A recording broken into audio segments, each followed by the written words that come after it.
नमस्कार, Vidarbha city news मध्ये तुमचं स्वागत आहे।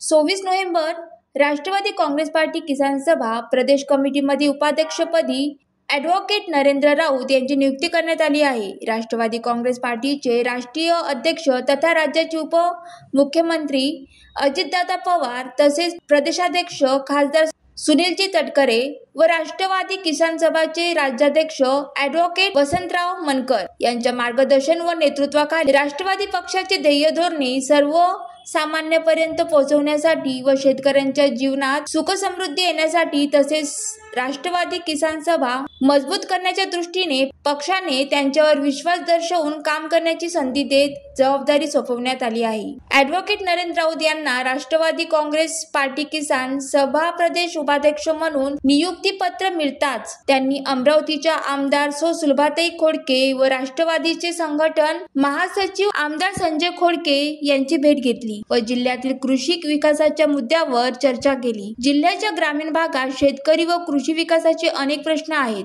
यावर चांगले काम करण्यासाठी गाव तिथे राष्ट्रवादी किसान सभा स्थापन करण्याबाबतची एक अभिनव संकल्पना आमदार संजय खोडके यांनी व्यक्त केली। दरम्यान आमदार महोदयांनी ॲडव्होकेट नरेंद्र राऊत यांचे पुष्पगुच्छ देऊन अभिनंदन केले। ॲडव्होकेट नरेंद्र राऊत हे ग्रामीण भारवाडी तालुका तिवसा जिल्हा अमरावती येथील रहिवासी असून कृषी संदर्भात उपक्रम मेळावे तसेच कृषी विकासाच्या चळवळीत त्यांचा नेहमी सहभाग राहिला आहे। त्यांना आता राष्ट्रवादी काँग्रेस पार्टी किसान सभा प्रदेश उपाध्यक्ष पदी नियुक्ती मिळाल्याने त्यांच्याकडून शेती जीवन समृद्ध करण्यासाठी चांगले प्रयत्न होतील अशी अपेक्षा व्यक्त केली जात आहे। यावेळी सहकारी व कार्यकर्ते देखील उपस्थित होते। Vidarbha city news Amravati.